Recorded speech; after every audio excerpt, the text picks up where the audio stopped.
Students, जैसे कुछ comments आए थे कि मैंने जैसे व्हाट्सएप ग्रुप पे मैंने कुछ क्वेश्चंस भेजे थे आपको आनुवंशिकी जेनेटिक्स के बारे में। जैसे कि कुछ क्वेश्चंस का आंसर शायद आपको नहीं मिले, तो मैं आपको क्लियर करवा देता हूँ। देखिए, जेनेटिक्स शब्द किसने दिया था, ये मैंने आपको क्वेश्चन भी लिखाया था कि जेनेटिक्स शब्द सर्वप्रथम बैटसन ने दिया था, 1905 में दिया था। जिसे मिल गया हो अच्छी बात है, नहीं मिला हो तो आप नोट कर ले किसने दिया था। बैटसन ने, आपकी किताब में ही लिखा हुआ है, किताब खोल के देख सकते हो। फिर नेक्स्ट था कि मेंडल ने अपने प्रयोग किस पर किए, तो मैंने आपको बताया था उद्यान मटर पर किए थे। और फिर तीसरा क्वेश्चन है कि आनुवांशिकता एवं विभिन्नताओं के अध्ययन की शाखा को क्या कहते हैं। देखिए, आनुवांशिकता और विभिन्नताओं के अध्ययन की शाखा को क्या कहते हैं। इसका क्वेश्चन का आंसर भी अपन को इसी में मिला है। देखिए, मैं आपको बता देता हूँ। आनुवांशिकी नाम क्या है उसका, आनुवांशिकी जेनेटिक्स। आनुवांशिकता और विभिन्नता को जो अध्ययन की शाखा है उसका नाम है आनुवांशिकी या जेनेटिक्स। फिर देखिए, मटर की फली का हरा रंग कैसा लक्षण है। कैसा लक्षण का मतलब कि वो प्रभावी है या अप्रभावी है। तो मैंने आपको एक टेबल बनाई थी, ठीक है ना, उसमें फली का जो हरा रंग था, हरा रंग कैसा है, प्रभावी रंग है। हरा रंग कैसा है, प्रभावी लक्षण है, ठीक है। फिर पांचवा क्वेश्चन है आपका, पांचवा क्वेश्चन है सामान्यतः किसी जीन के कितने युग्म विकल्पीय होते हैं। सामान्यतः किसी जीन के कितने युग्म विकल्पीय होते हैं। इस क्वेश्चन कितने युग्म विकल्पीय होते हैं, देखिए चलिए इस क्वेश्चन का आंसर मैं आपको कमेंट बॉक्स में वापस आपको नेक्स्ट टाइम बता दूंगा, ठीक है। ये आपके चैप्टर्स के अंदर नहीं है, ठीक है, चैप्टर के बाहर से है। चलिए नेक्स्ट क्वेश्चन देखते हैं। मेंडल ने कितने विप्रयासी लक्षणों के युग्म अपने प्रयोग के लिए चुने। तो मेंडल ने 7 जोड़ी विप्रयासी लक्षणों का चयन किया। कितने जोड़ी किए, 7। छठे क्वेश्चन का आंसर क्या होगा, 7, ठीक है। फिर सातवां क्वेश्चन देखिए, जब F1 पीढ़ी के संकरण किसी भी एक जनक से कराया जाता है तो उसे कहते हैं, यानी F1 पीढ़ी का संकरण, अपन ने इसकी परिभाषा लिखी थी। देखिए, एक अपन ने बाह्य परीक्षण किया था, एक अपन ने एक और परीक्षण किया था। ध्यान दीजिए, कौन सा परीक्षण किया था, संकर पूर्वज परीक्षण किया था कि बैक क्रॉस किया था कि F1 पीढ़ी के पौधे का संकरण दोनों जनकों में से किसी एक के साथ कराया जाए तो उसे संकर पूर्वज संकरण या बैक क्रॉस संकरण कहते हैं। तो क्या लिखोगे आप, जब F1 पीढ़ी के संकरण किसी एक जनक से कराया तो उसे कहते हैं हम संकर पूर्वज संकरण, इंग्लिश में बोलते हैं बैक क्रॉस।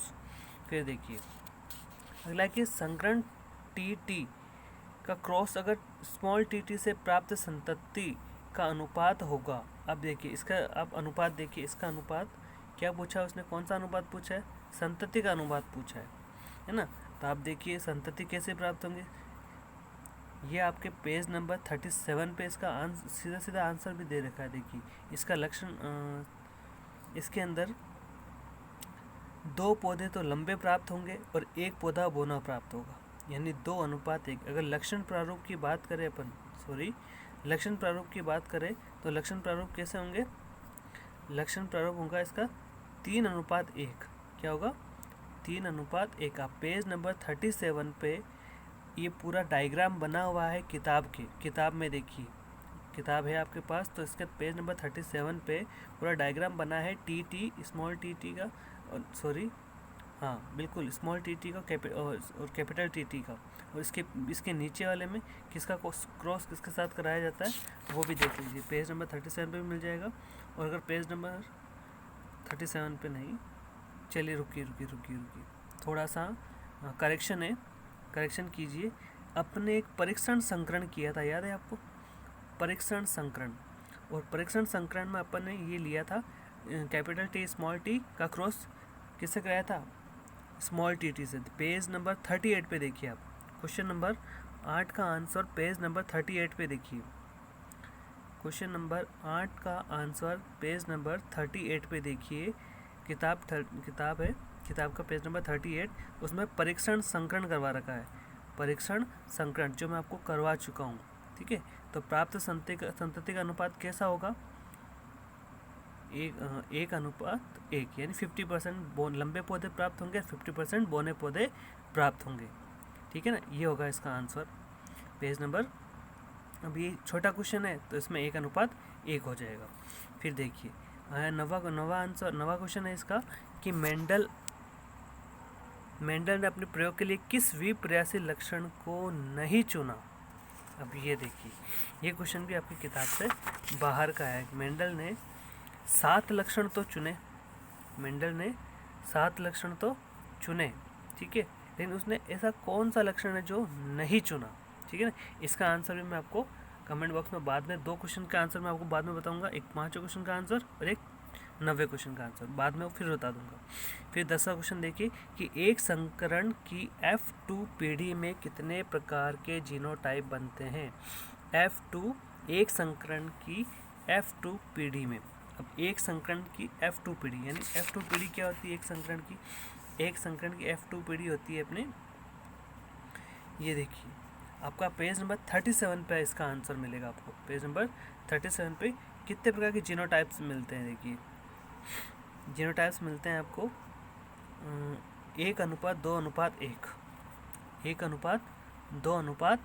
F2 पीढ़ी में कितने प्रकार के जीनोटाइप है, लंबे और बोने, एक शुद्ध लंबा, एक अशुद्ध लंबा और एक बोना। अगर आपको लक्षण इसमें दोनों लिखने हैं, आपको लक्षण प्रारूप भी लिख देना 3:1 और जीन प्रारूप भी लिख देना 1:2:1।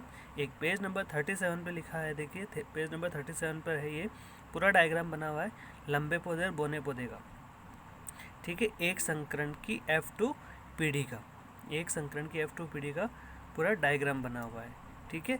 तो नीचे लिखा है लक्षण प्रारूप, चित्र 3.3 पृथक्करण के नियम का निरूपण।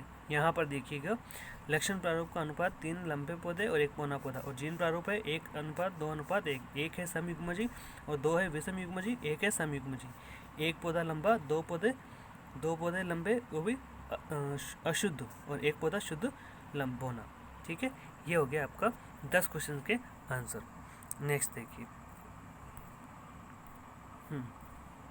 11वां क्वेश्चन कहता है आनुवांशिकी का जनक किसे कहेंगे। आनुवांशिकी जनक किसे कहते हैं, मेंडल को कहते हैं, ठीक है। मेंडल ने अपने प्रयोग किस पौधे पर किए थे, किए थे, पायसम सटावियम उद्यान मटर पर किया था। प्रभावी लक्षण किसे कहते हैं, जो प्रथम पीढ़ी में अपना प्रभाव दिखाता है उसे प्रभावी लक्षण कहते हैं, जो प्रभाव नहीं दिखा पाता है उन्हें अप्रभावी लक्षण कहते हैं। आनुवांशिक 14 क्वेश्चन है आपका। 14 क्वेश्चन देखिए, 14 क्वेश्चन है कि आनुवांशिक लक्षणों का एक पीढ़ी से दूसरी पीढ़ी में संचरण क्या कहलाता है। एक पीढ़ी से दूसरी पीढ़ी में संचरण क्या कहलाता है, आनुवांशिकता कहलाता है, ठीक है। फिर 15 क्वेश्चन है कि मेंडल के नियमों की पुनः खोज किसने की थी। ये भी मैंने आपको लिखाया था बिल्कुल, कौन कौन थे। हॉलैंड का था ह्यूगो डी व्रिज, और जर्मनी का कार्ल कॉरेंस था, ऑस्ट्रिया का एरिक वॉन शर्मेक था, ठीक है। ये तीनों थे, ह्यूगो डी व्रिज, कार्ल कॉरेंस और एरिक वॉन शर्मेक, ये तीनों मेंडल के पुनः खोज करता थे। मेंडल का पूरा नाम क्या है भाई, मेंडल का पूरा नाम है ग्रेगर जॉन मेंडल। हो गया आपका 16 question, Gregor John Mendel. Mendel द्वारा प्रतिपादित नियमों के नाम लिखे, खाली 3 के नाम लिखने हैं। पहला नियम क्या है मेंडल का, पहला प्रभाविता का नियम, दूसरा पृथक्करण का नियम, तीसरा स्वतंत्र अपव्यूहन का नियम। 3 नाम लिखने केवल। परीक्षण संकरण किसे कहते हैं, देखिए परीक्षण संकरण अपन ने लिखा है, अभी अपन ने इससे पहले इसमें किया ही है। परीक्षण संकरण पेज नंबर 38 पे है आपका। टेस्ट क्रॉस मैंने आपको बहुत अच्छे से करा रखा है, टेस्ट क्रॉस, ठीक है। ये क्वेश्चन भी करा रखा है। बाह्य संकरण किसे कहते हैं, इसी के ऊपर पेज नंबर 38 पे देखिए सबसे ऊपर परीक्षण संकरण और बाह्य संकरण दोनों मैंने आपको बहुत अच्छे से कराया है। फिर देखिए मेंडल के किस नियम को एक संकर संकरण से नहीं समझाया जा सकता है। मेंडल के किस नियम को एक संकरण से नहीं समझाया जा सकता है, तो देखिए स्वतंत्र अपव्यूहन का जो नियम है आपका, उसको एक संकर संकरण से नहीं समझाया जा सकता। कौन सा, स्वतंत्र अपव्यूहन के नियम को एक संकर संकरण से नहीं समझाया जा सकता। फिर देखिए 20 क्वेश्चन हो गए। 21वां क्वेश्चन देखिए आपका। 21वां क्वेश्चन है कि लक्षण प्रारूप व जीन प्रारूप में अंतर लिखिए। देखिए लक्षण प्रारूप में क्या होता है कि उसके लक्षण देखे जाते हैं कि वो लंबा है या बोना, ठीक है ना। लक्षण के अंदर प्रभावी और अप्रभावी लक्षण का ही ध्यान पता किया जाता है, भाई प्रभावी लक्षण कौन सा और अप्रभावी कौन सा। लेकिन जीन प्रारूप में क्या होता है, जीन प्रारूप के अंदर उसकी जीन का ध्यान किया जाता है कि कौन सा शुद्ध लंबा है, कौन सा शुद्ध बोना है, संकर लंबे कौन से हैं और संकर बोने कौन से, मतलब संकर पौधे जो जीन प्रारूप के अंदर संकर प्रजाति के बारे में पता चलता है, जबकि लक्षण प्रारूप के अंदर संकर प्रजाति के बारे में पता नहीं चलता है। ठीक है, फिर देखिए द्विसंकर संकरण को समझाइए। द्विसंकर संकरण अपन ने किया है, देखिए द्विसंकर संकरण अपन ने पृथक्करण का नियम समझाया था। पृथक्करण का नियम, पृथक्करण के नियम को कहते हैं द्विसंकर संकरण। एक बार फिर से आपको कंफर्म करा देता हूँ, रुकिएगा। द्विसंकर संकरण,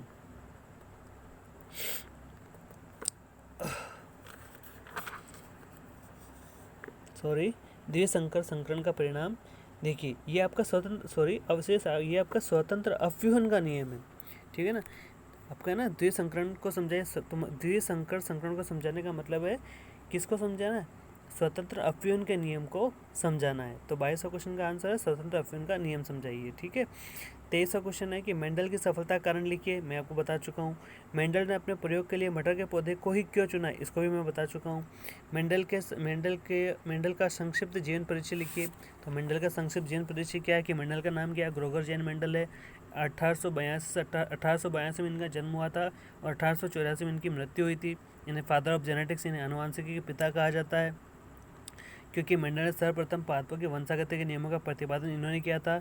इनका जन्म 22 जुलाई को 1822 को ऑस्ट्रिया के हैंसडॉर्फ प्रांत के सिलिसिन गांव में हुआ था और 1842 में दर्शन शास्त्र में डिग्री प्राप्त करी थी। 1843 में ऑस्ट्रिया के ब्रून चर्च में पादरी बन गए थे और चर्च के इन्होंने उद्यान मटर पर क्या किया था, प्रयोग किए थे। और अब बस इतना ही काफ़ी है इसको लिखने के लिए। और आप लास्ट में लिख सकते हो कि 6 जनवरी 1864 को मेंडल की मृत्यु हो गई थी। ठीक है, इन्होंने उद्यान मटर पर क्या किया था, उद्यान मटर पर। मैंने आपकी किताब का रीड आउट किया है, किताब के अंदर है ये पूरा। ठीक है, तो आप लिख सकते हो मेंडल के संक्षिप्त जीवन परिचय। फिर है मेंडल के प्रभावतक नियम को समझाया, ये भी आपको करवा रखा है। मेंडल के आनुवंशिकता नियम के महत्व को लिखिए, ये भी आपको समझाया हुआ है। फिर इसके निम्नात्मक क्वेश्चन देखिए। मेंडल के पृथक्करण के नियम को उदाहरण द्वारा समझाया, ये भी आपको करवा रखा है। मेंडलवाद क्या है, स्वतंत्र अव्यूहन के नियम को विस्तार पूर्वक वर्णन कीजिए। मेंडलवाद क्या है, ये भी आपको बता रखा है। मेंडलवाद यानी मेंडलिज्म। ठीक है, ये भी आपको करवाया हुआ है। फिर मेंडल के आनुवंशिकता नियम को समझाया, ये भी आपको कराया हुआ है। वैसा कोई भी क्वेश्चन नहीं है जो मैंने आपको नहीं बताया। 3 क्वेश्चन है, एक आपका 5वां है, एक आपका 9वां क्वेश्चन है। ठीक है, ये दोनों क्वेश्चन मैं आपको नेक्स्ट वीडियो में आपको रिपीट करवा दूंगा। ठीक है, इन क्वेश्चंस को आप और भी कोई क्वेश्चन अगर नहीं आ रहा हो तो आप बताइएगा। ठीक है, थैंक यू।